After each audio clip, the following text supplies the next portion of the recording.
brilhante, inteligente, preparado, estudioso, tem tratos, tem beijo, aquilo tudo que eu já disse. Isso é que eu acho de Vossa Excelência. Vossa Excelência tem todos esses dotes e essa adjetivação é devida. Mas tem uma coisa que Vossa Excelência não está conseguindo fazer aqui na agência. É liderar. É dialogar. Eu disse isso em outras ocasiões, em diversas. Eu disse isso, eu e Vossa Excelência, só nós dois, em algumas ocasiões. Eu pedi diálogo a Vossa Excelência várias vezes. E Vossa Excelência dizia que sim, que dialogava, que conversava, e simplesmente, Vossa Excelência, tão logo nós terminávamos de falar, seja pessoalmente, seja por telefone, seja de que ordem fosse, simplesmente no segundo seguinte, Vossa Excelência ignorava. Ignorava de forma completa. Certo? Eu vou falar isso aqui, senhor presidente, mas com abertura tão grande para que nós ainda possamos um dia dialogar, a despeito de eu acabar de dizer que o meu diálogo daqui para frente, eu disse hoje de manhã. Eu quero dizer isso, mas aqui eu posso até estar dizendo uma angústia por ontem, que Vossa Excelência ter sido desdenhoso comigo ontem, 2 vezes por dia, 3, 5, 10, 50. E eu procurei Vossa Excelência, ontem mesmo, enfim, ontem eu adoeci e fui para casa, porque eu me incomodei tanto com o desdém que Vossa Excelência me tratou, que eu digo, eu fiquei angustiado, me deu uma aceleração, me deu um mal-estar na cabeça de 5 horas da tarde. Então, eu quero dizer que o que menos Vossa Excelência faz aqui é diálogo, é dialogar. Vossa Excelência, uma pessoa, se eu não me engano, foi meu querido amigo aqui, esse diálogo, disse assim, se eu não estiver equivocado, se eu estiver, me corrija, meu querido Tiago. Nós dialogando informalmente, não sei, uma vez que Vossa Excelência foi a Fortaleza e a gente almoçou, foi nesses corredores por aqui, Vossa Excelência me disse assim, a agência me parece um pouco dividida, se eu não estiver enganado. E eu concordei naquela ocasião, e essa divisão, senhor presidente, a única culpa dela toda é a falta de diálogo de Vossa Excelência. Eu estou dizendo aqui, senhor presidente, olhe para mim por bondade, não é para agredir Vossa Excelência, não, muito pelo contrário. É para dizer a Vossa Excelência que usufrua desse brilhantismo, dessa competência que Vossa Excelência tem, dessa intelectualidade que Vossa Excelência tem, usufrua da história que Vossa Excelência, do berço político que Vossa Excelência tem, do trânsito que Vossa Excelência tem. Custa muito pouco para nós aqui, eu estou falando aqui em nome de todos, mas alguém pode me corrigir se quiser.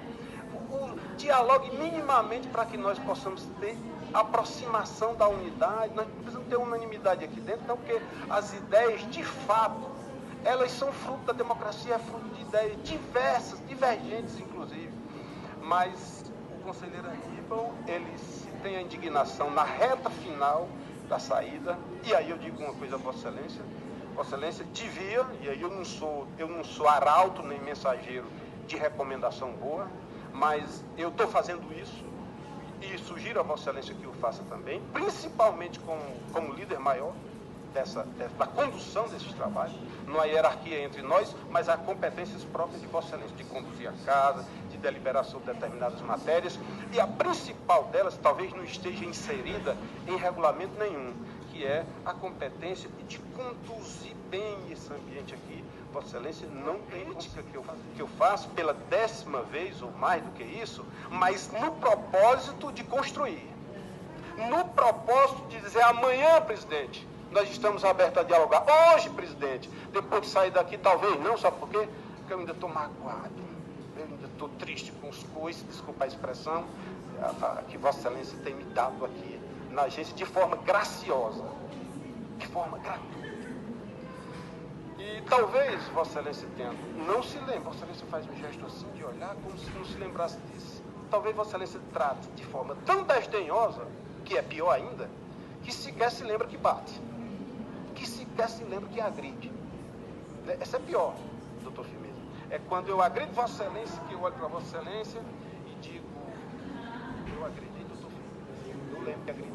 pelo menos você tem alguma importância de eu lembrar que lhe agredi. Agora, pior, doutor Firmeza, é eu agredir Vossa Excelência e nem saber que agredi. Eu sou tão desimportante que eu nem lembro que eu agredi Vossa Excelência. Então, senhor presidente, eu quero dizer a Vossa Excelência que Vossa Excelência tem em mim aqui na agência um conselheiro que está aberto a tentar dialogar, e já tentei 10 ou mais vezes. Eu, doravante, daqui para frente, eu vou dialogar, conselheira Manuel, com Vossa Excelência. Vossa Excelência é vice-presidente, inicial absoluta de dialogar com o conselheiro Leonardo, amigo. Não, mas os diálogos que precisar eu endereçar à presidência, eu vou buscar Vossa Excelência, porque Vossa Excelência me parece, tem se mostrado para mim mais aberto, mais dialogador, não vejo autoritarismo nenhum em Vossa Excelência, vejo em Vossa Excelência. Estou dizendo aqui, não é para agredir não, é para construir, é para evoluir. Vossa Excelência, eu citei várias questões aqui, eu não gostaria hoje de falar sobre esse tema. E o conselheiro Aníbal podia ter me avisado que eu estou doente de ontem para hoje, e eu teria, enfim, eu não ia dizer que ia me furtar da sessão, porque eu não posso passar por covarde. Mas eu não gostaria hoje de tratar desse tema aqui, mas também não posso me furtar dele. Vossa Excelência falou várias coisas aqui que eu anotei. Promoção do diálogo, falar de trás para frente. Não é verdade, pelo contrário. Vossa Excelência promove aqui a discórdia. A discórdia. Não faço isso por autoritarismo. Vossa Excelência escreveu aqui. Eu acho, é a opinião pessoal minha.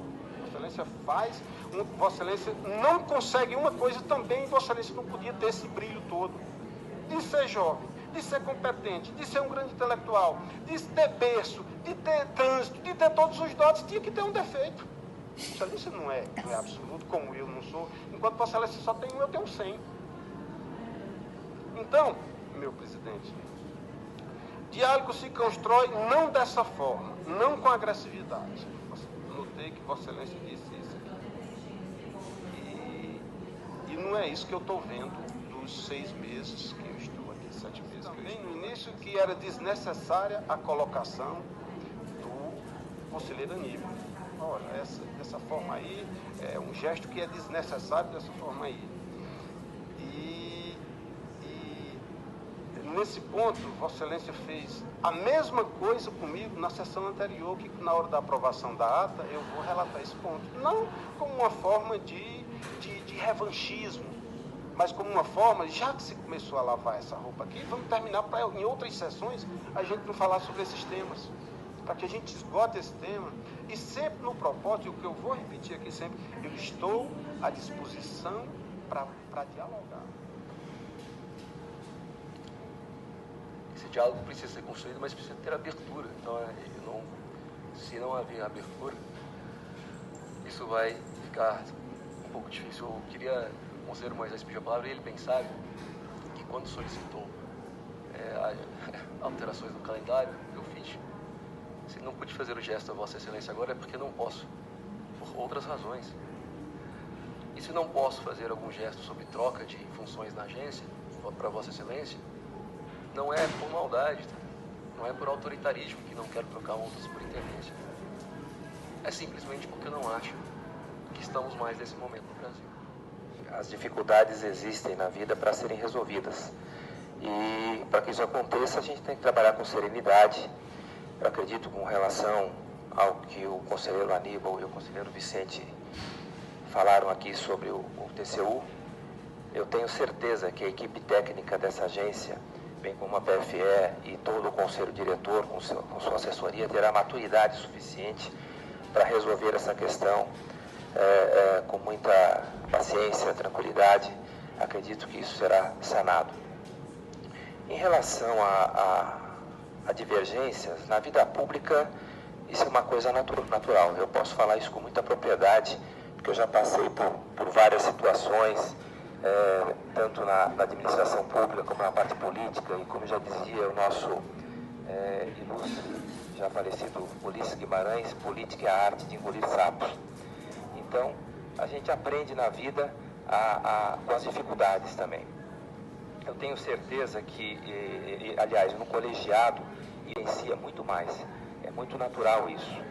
E não tirando aqui as considerações e as razões do conselheiro, nosso decano, o conselheiro Aníbal, eminente conselheiro Aníbal, eminente conselheiro Vicente, mas se elas aconteceram, motivos devem ter ocorrido. Eu, grande parte da minha vida, da minha juventude, eu jogava futebol e a gente falava que as questões mais difíceis devem ser resolvidas no vestiário. Mas se aconteceram aqui, provavelmente eles devam ter suas razões e eu tenho conversado muito com o presidente conselheiro Leonardo e cobrado um maior diálogo, uma maior transparência. Essa semana mesmo nós sentamos na minha sala, conversamos longamente sobre isso, porque é muito importante que um colegiado se sinta seguro. E para ele se sentir seguro, ele tem que ter noção que as coisas são transparentes, que as superintendências se portam de forma isonômica perante todos. E isso é importante para dar continuidade a um ambiente tranquilo, sereno. Influencia muito mais. É muito natural isso. E não tirando aqui as considerações, as razões do conselheiro, nosso decano, o conselheiro Aníbal, eminente conselheiro Aníbal, eminente conselheiro Vicente, mas se elas aconteceram, motivos devem ter ocorrido. Eu, grande parte da minha vida, da minha juventude, eu jogava futebol e a gente falava que as questões mais difíceis devem ser resolvidas no vestiário. Mas se aconteceram aqui, provavelmente eles devam ter suas razões e eu tenho conversado muito com o presidente conselheiro Leonardo e cobrado um maior diálogo, uma maior transparência.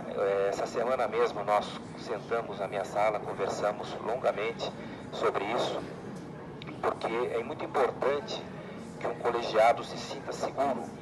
E para ele se sentir seguro, ele tem que ter noção que as coisas são transparentes, que as superintendências se portam de forma isonômica perante todos.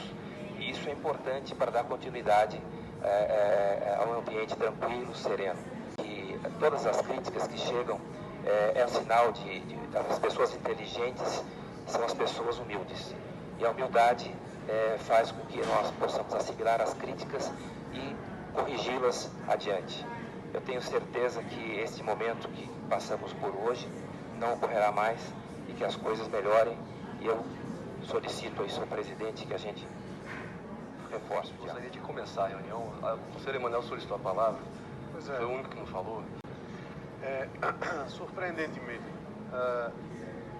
Senhor presidente, é até complicado a gente se manifestar nesse tipo de situação, até porque eu esperava que isso não se repetisse. Mas não é, lamentavelmente, não é a primeira vez que isso acontece no item extra-pauta da reunião. E o item extra-pauta, que na verdade é muito mais voltado, ao meu ver, para que nós possamos fazer a divulgação, comunicação de pautas relevantes para a instituição e para o setor de telecomunicações, está virando um verdadeiro círculo de estupidez, na minha opinião, com todo respeito, enfim, se é que é possível nesse tipo de situação. Eu já não vou me alongar sobre essa questão do diálogo, porque eu acho que já está beirando o ridículo. Eu acho que diálogo é algo que se constrói, e a falta de diálogo, se estiver acontecendo, que se trate em âmbito privado. O resto, me parece, é muito mais uma necessidade de atender a própria vaidade e para receber holofote. Não faz sentido nenhum ficar aqui discutindo sobre diálogo, sobre a insegurança dos outros. Eu acho que uma reunião pública não se serve para isso. Processo discutindo matérias em que eu divergia. Isso faz parte. Agora, também por uma questão de justiça, com ela já foi mencionado expressamente como um exemplo de falta de diálogo, essa questão da mudança da data da reunião do dia 17 para o dia 24, que chegou. Eu fui um que discordei, porque simplesmente dia 24 eu não vou estar na agência. Vou estar em missão no exterior e o presidente não ia poder. Quem é que vai presidir a reunião do dia 24? Talvez o conselheiro Vicente não saiba desse detalhe, mas simplesmente não há quem presidir a reunião no dia 24. Não foi uma decisão arbitrária e impositiva do presidente com relação à data. Ele veio perguntar a mim se eu poderia presidir a reunião, disse que não. Então, de qualquer forma, presidente... Me permite uma parte, bem rapidinho, mudança da data, isso é o de menos. Isso nem precisa se falar. As questões são outras, infinitamente mais complexas. Tenho certeza disso. Isso aí não é nada, eu não quero nem mudar mais essa em alguma medida isso mostra que pequenos gestos que não têm absolutamente nada a ver com a falta de diálogo passam a ser interpretados dessa forma e, enfim, isso tem que acabar. Isso tem que acabar. Em relação à questão, eu até tinha anotado alguns pontos para falar sobre o acórdão do TCU, né, mas não vou falar sobre eles. Esse acórdão foi prolatado no mesmo dia em que foi aprovado o PL 79, não por coincidência, porque nesse tipo de questão eu sei que não há coincidência, né, e pelo fato do próprio relator do acórdão, no dia seguinte, em uma entrevista, ter dito que achava muito difícil ou impossível que a Anatel fosse cumprir o acórdão. Então, se o próprio TCU reconhece que toma decisões impossíveis de serem cumpridas, quem sou eu para falar alguma coisa? Eu acho que com a aprovação do PL, se realmente for sancionado na íntegra, como o setor espera, mas nós não podemos afirmar isso com certeza, só saberemos, como disse o conselheiro Aníbal, amanhã. Eu acho que muda bastante esse cenário que foi traçado na prolação desse acórdão pelo tribunal. E também, assim, com relação a essa pauta de bens reversíveis, o presidente já lembrou algumas coisas, mas não custa lembrar a dificuldade que se teve nessa agência até que fosse deliberado o primeiro processo, caso concreto, que tratava de bens reversíveis, e efetivamente o conselho diretor se posicionasse sobre uma tese ou outra. Quando eu cheguei aqui na agência, inclusive foi um comentário que eu fiz ao presidente, então conselheiro, não estava na presidência, com poucos meses aqui como conselheiro, foi exatamente o fato de eu não aguentar mais o debate sobre bens reversíveis. Exatamente porque toda reunião do conselho se colocava processo, se retirava de pauta, se colocava processo, se retirava de pauta, era algo sucessivo e absolutamente a agência não se pronunciava, até que chegou um momento em que resolveu-se proferir votos a esse tema, e o então presidente, falando de legado, Juarez Quadros, simplesmente começou a pedir vista de todos os processos e impedir que eles fossem deliberados. A presidência virou um sumidouro desse tema.